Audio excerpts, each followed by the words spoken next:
Hey, Roy here on my channel, Roy Reads Anything, including something I found in my fridge. So I was fossicking in the fridge and came across what I think is one of the most widely circulated works of fiction in this country. Cathedral City cheese. Cathedral City cheese. So this is a very popular brand, mid-range I suppose. I mean, it's in all the supermarkets in various forms. It's basically a sort of cheddar.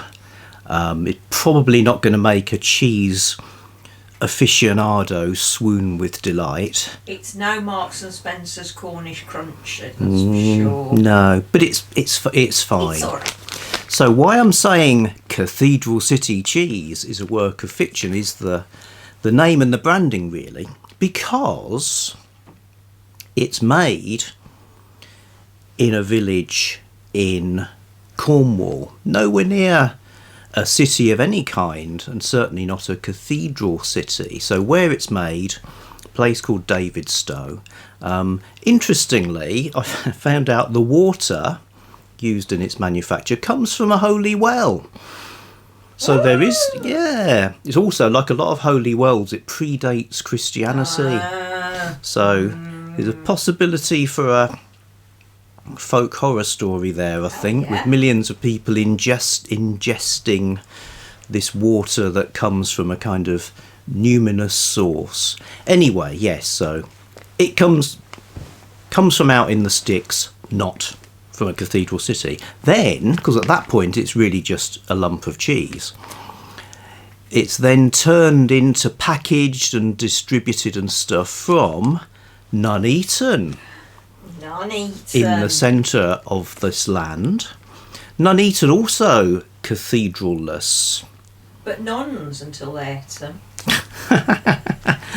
Although, interesting thing about Nuneaton is that's where George Eliot came from. Yes. So it's an area that is fictionalised, because she set a lot of her novels in Loamshire that she invented, and Loamshire has been used lots and lots. It's been used. Colonel Blimp comes from there. Bulldog Drummond's regiment was the Royal Loamshires. It's been used. Yeah, it's been used in town planning as a kind of here's an imaginary place that isn't real. So yeah, but it's not a cathedral. But it made me think: cathedral cities. Why call your cheese Cathedral City? Because you wouldn't really want it to taste like a cathedral or even a city. So somehow it works. And I was sort of thinking about fictional cathedrals and fictional cathedral cities. So coming up is the list that literally no one asked for. A top 10 of imaginary cathedrals.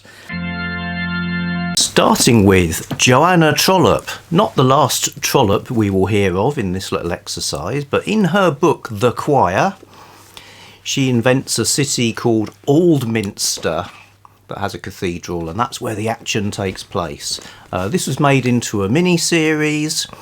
It's kind of an exemplar.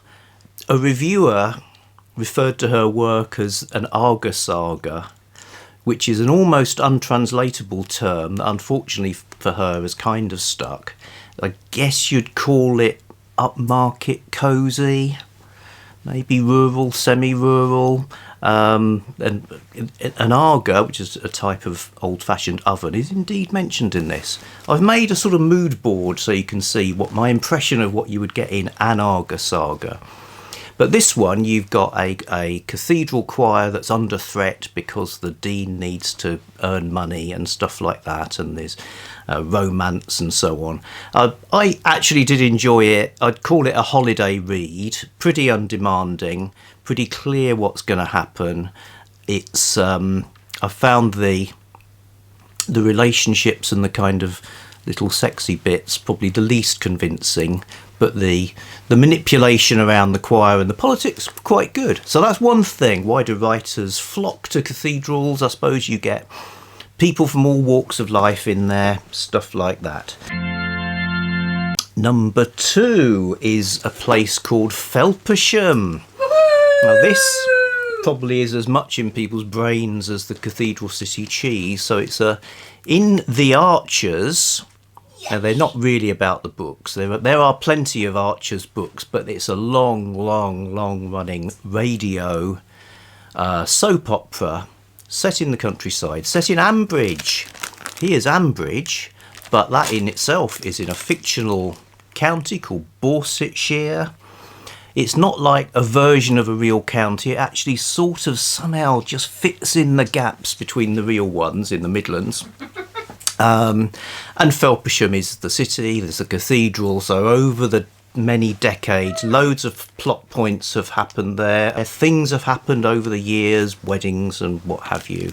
So that's another one that's in the psyche.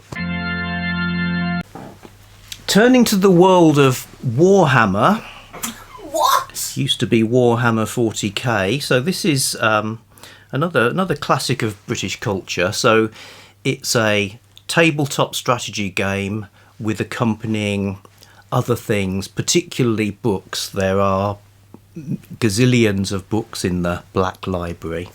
So it's this super dystopian, almost camply dystopian far future with a galactic empire, and it's obviously full of battles, conflict, with kind of massively hyped up gothic touches. I went through a weird state for about a year where I actually thought I was never going to read anything other than Warhammer books again. But I got over that. But they're super fun, and they have cathedrals because it's kind of a holy empire, and the wars are like holy wars. There are imagine giant things that are a cross between a cathedral and a tank. So it moves, it has weapons, and it blasts out hymns and to subdue people. But that's not the only one. I thought to land on a specific one, a short piece by the fabulous Danie Ware called The Crystal Cathedral. So this is in the Adepta, the Adepta Sororitas, which are like warrior nuns. And this Crystal Cathedral, let me read you a little bit. So we're going to a rocky moon now.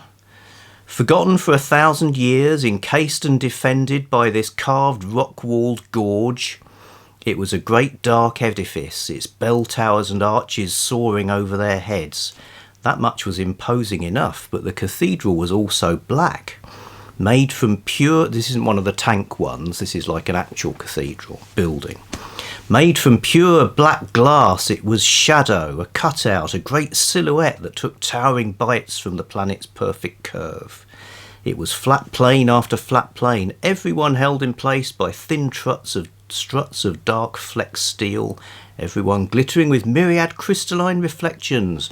Warrior statues stood guard at its doorway, their strong faces bearing the familiar fleur-de-lis tattoos, their carved armour bearing the mark of the Bloody Rose. Ken Follett probably wins some sort of prize for volume, because his chunks, they are chunks. It's like 1,000 pages.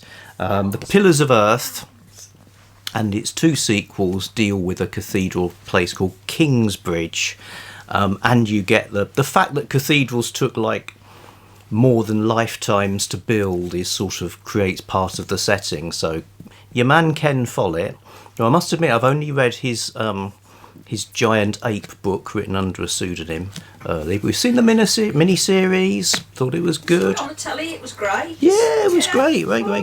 Great. So, Kingsbridge, mighty.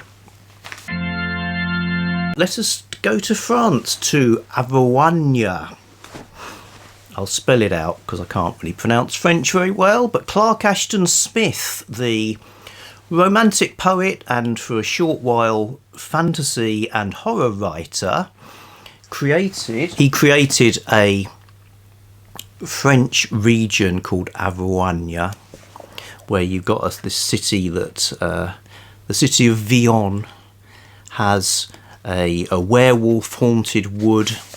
Yes, so his other sort of imaginary places are like the far future, distant planets, Atlantis. Then you get this medieval France setting, which is great. All sorts of things happen there. There's a story about gargoyles coming to life. There's the Colossus of Ilorn, which is a kind of a Frankenstein monster story, but with a sort of giant. So they're lots of fun. Averoigne. Barchester, a creation of Hugh Walpole. Hugh Walpole, who is the subject of next month's Rogue July reading event, wrote a book called The Cathedral. In fact, he set several books in Barchester. So this writer, early 20th century popular novelist, had a sort of Walpole verse, you know, so there were consistent things, some places, some families, some individuals that keep cropping up in novels of different genres. With The Cathedral, you've got a sort of battling clerics. As you can see from the cover, it's a little bit gothic as well. Maybe not supernatural, but certainly gothic. Yeah, Barchester certainly gets an entry, and more Hugh Walpole coming your way on this channel soon. Moving on to Cathedral. Cathedral sounds like another science fiction one. It's William Blake. Oh. William Blake. Now, let's see. William Blake wrote these massive cosmic epic poems. You know, you may have heard some short poems, but book length, well, they were originally like visual art as well, prints, and long narrative poems with all sorts of crazy things happening in them. Basically a whole philosophy of reality, a kind of revolutionary rewriting of everything to do with God and mankind. Can be pretty difficult to follow. One thing he has is the idea of Albion, Britain being this kind of holy land, but also a kind of a being as well. So Albion, as well as being this thing with a rocky shore, it also is a person who can be defeated or involved in battles and stuff like that. And on that island, so part of Albion are the cathedral cities. So Blake refers to the cathedral cities quite a lot, the real ones. Okay, so they're almost like physical attributes of Albion, which is kind of cool. Not only that, in certain circumstances, the cathedral cities have agency of their own. They're alive, they're flying about, participating in battles, stuff like that. But as well as all the real cathedrals, he also has what he called Cathedron. So if we look at this beautiful map of this imaginary world, here you have London, see the Thames going through it. Cathedron is round about here. Here we are, Cathedron. Located where St Paul's is. So perhaps it sort of is St Paul's, but is it a cathedral? Well, it's got dome, halls, courts, towers, pinnacles, he says in his poem Milton. Apparently, Cathedron is the body of woman, particularly the womb. Here, Enitharmon weaves bodies of vegetation, brackets living flesh, for the spectres, and her daughters weave the ovarium and the integument in soft silk drawn from their own bowels in lascivious delight. So, yeah, Cathedron. I'll just leave that there. Okay, let's have a look at Torminster. Is that right? Yeah. Torminster by Elizabeth Goudge. Now, here's a writer I only really know as like, these are the sort of books my mum had, and my nan. But she wrote a trilogy of cathedral novels. Some are set in real places, but Torminster It's based on Wells, but it was largely made up. Fantastic name. Looking forward to reading that, and indeed going to Wells. Starbridge features in the novels of Susan Howatch, a series of 6 novels and a couple of follow-ups as well, set in this imaginary cathedral city, really based on Salisbury. And they're great. It's a multi-generational epic. Characters thread their way through them. And the doings of the Church of England and its evolution over the 20th century is the background. And what's distinctive about it, and I suppose what makes it kind of more interesting maybe than the Joanna Trollope book, is it takes the theology and the church stuff really seriously. So if you're at all interested in Anglicanism and stuff like that, they're great to read. Yes, good. I said to someone once, sort of, she makes the Church of England exciting the way Ian Fleming makes the Foreign Office exciting. But at the top, it has to be Barchester. Barchester from Anthony Trollope's Victorian Barsetshire Chronicles. Again, you get a county and you get the city. So I think that has to be in sort of top position, because really a lot of the others, not Warhammer, but a lot of the others will always be compared with Anthony Trollope's ones, which are A, hilarious, and B, in terms of a picture of the times and things that were going on in the church at the time and having interactions between characters. You know, again, based around the place. We're listening to The Warden, which is the first in the series at the moment as an audio book. And you've got everybody from sort of old pensioners who are being looked after in a sort of almshouse to sort of bishops and archdeacons and things like that. So Barchester is like the crown of them all. And a cool thing about Barchester is it also appears in an M.R. James supernatural story, the Stalls of Barchester Cathedral, which I first saw adapted on BBC television one Christmas. Very frightening. It's scary. And brilliant. So lots of things happen around Barchester. I think that's all I had on my list. Honourable mentions to Salterton in Robertson Davies' books. Edwin Drood, Charles Dickens has one I've not read yet. Jennie says... I was going to say something about... Trollope. I was going to say 2 things. Anthony Trollope, never a man to let a good metaphor end at the bottom of a page. No, he will spin out these flights of fancy. There was a whole blooming chapter that was one metaphor just expanded upon. The other thing I was going to say, fleur-de-lis. If you've ever looked at a fleur-de-lis sort of out the corner of your eye by accident, which I did yesterday when I was looking for something else, I thought, why is there a banana on that? It looks like a banana with the peel hanging off at the sides. Don't say that to the Adeptus Sororitas. It is. It's all a right. banana. Sorry, I interrupted your honourable mentions. No, I've honourably mentioned them. Charles Kingsley, Charles Dickens, Robinson Davies. They're all on the imaginary cathedral thing. And don't forget, Cathedral City cheese available in slices and in low-fat versions. Okay, that's me. Back soon with something else. Bye.